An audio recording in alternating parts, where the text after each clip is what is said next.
Welcome to Tollywood stuff.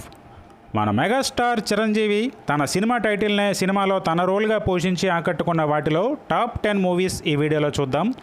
Number 1 ఖైదీ.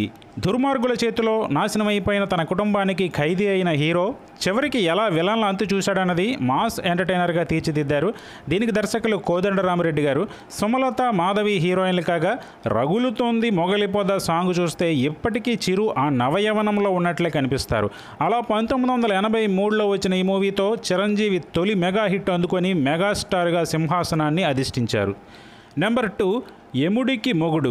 ఆయువు తీరకుండానే మరణించిన చిరు పైకి వెళ్ళి యముడిని ముప్పతిప్పలు పెట్టించి చివరికి తనలాంటి వ్యక్తి బాడీలో ప్రవేశించే క్యారెక్టర్లో అద్భుతంగా నటించారు. చిరు మార్కు టైమింగ్తో మాసు హీరోయిజంతో చెలరేగి సినిమాని ఇండస్ట్రీ హిట్ వరకు తీసుకెళ్లారు. రవిరాజ పెనిశెట్టి డైరెక్షన్లో 1988లో వచ్చింది ఈ మూవీ. నెంబర్ 3 అత్తకు యముడు అమ్మాయికి మొగుడు. కోదండరామిరెడ్డి డైరెక్షన్లో 1989లో వచ్చిన ఈ మూవీలో చిరంజీవి హీరోయిన్ విజయశాంతికి మొగుడుగా, అది నచ్చని అతని అత్త వాణిశ్రీ పాలిట యముడిగా మంచి మాస్ కమర్షియల్ క్యారెక్టర్లో నటించి ఆకట్టుకున్నారు. ఈ మూవీలో రావు గోపాలరావు డబుల్ యాక్షన్ ఆకట్టుకుంటే చిరంజీవి విజయశాంతిల పేరు ఇండస్ట్రీకి కరెక్ట్గా కుదిరింది. అలా ఈ మూవీ ఇండస్ట్రీ హిట్గా నిలిచింది. నెంబర్ 4 కొండవీటి దొంగ.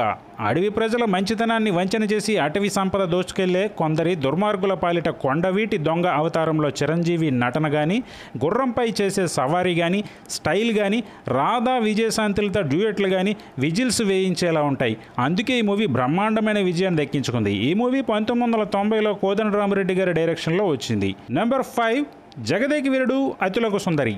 ఈ సినిమా తీస్తే కె రాఘవేంద్రరావే తీయాలి, హీరోయిన్గా చేస్తే శ్రీదేవే చేయాలి అనిపించుకోవడం కొంత అయితే, హీరోగా చేయాలంటే చిరంజీవే చేయాలి అన్నది ఎక్కువ శాతం నిజానికే నిజం.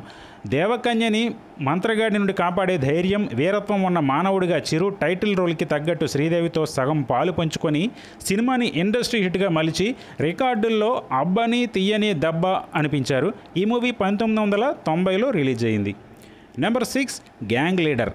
స్నేహమేరా జీవితం అనుకునే నలుగురు స్నేహితులతో కూడిన తన గ్యాంగ్కి లీడర్గా చిరంజీవి టైటిల్ రోల్ని పోషించిన ఈ మూవీ కనీ విని ఎరుగుని స్థాయిలో విజయాన్ని దక్కించుకొని ఇండస్ట్రీ రికార్డులకు కూడా ఇతనే లీడర్ అనిపించుకుంది. విజయ్ బాపినేడు గారి డైరెక్షన్లో 1991లో వచ్చి బ్రహ్మాండమైన విజయాన్ని దక్కించుకొని ఇండస్ట్రీ హిట్గా నిలిచింది.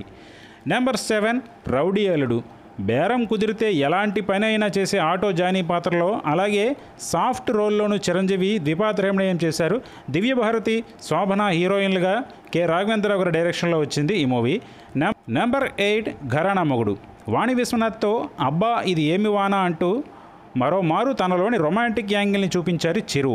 నగ్మ పొగరు దించి ఆమె భర్తగా నటించిన చిరు యాక్షన్కి ఎవరైనా ఫిదా అవ్వాల్సిందే. నెంబర్ 9 ఇంద్ర. అప్పటి వరకు ఫ్యాక్షన్ స్టోరీలంటే చిరుకి అంతగా సూట్ కావు అనుకున్న వాళ్ళంతా ఈ సినిమాతో నోళ్లు మూసుకొని థియేటర్లకు బారులు తీరాల్సి వచ్చింది. ఇంద్రసేనారెడ్డిగా టైటిల్ రోల్ పోషించిన చిరు కోరమేసం, ఓరమాసిజంతో కలిసి సినిమా బ్రహ్మరథం పట్టించుకునేలా చేసింది. బి గోపాల్ డైరెక్షన్లో 2002లో వచ్చిన ఈ మూవీ ఇండస్ట్రీ హిట్గా నిలిచి పాత రికార్డులను చెడుగుడాడుకుంది. నెంబర్ 10 వాల్తేరు వీరయ్య. సీనియర్ హీరోలంటే యంగ్ హీరోలతో పోటీ పడడానికి చాలా కష్టపడిపోతూ ఉంటారు, కానీ చిరు విషయంలో అది రివాజు. చిరుతో పోటీ పడడానికి యంగ్ హీరోలే కష్టపడాల్సి వస్తుంది. వాల్తేరు వీరయ్యలో తమ్ముడు మరణానికి కారణమైన వ్యక్తులపై పగ తీర్చుకునే అన్నగా చిరంజీవి తన మార్కు నటనతో మూవీ బ్లాక్ బస్టర్ హిట్ కొట్టారు. మరి ఇదండి ఈ వీడియో. మీకు నచ్చితే లైక్ చేయండి, షేర్ చేయండి, కామెంట్ చేయండి, అలాగే ఛానల్ సబ్స్క్రైబ్ చేసుకోండి. మరో ఇంట్రెస్టింగ్ వీడియోతో మళ్ళీ కలుద్దాం.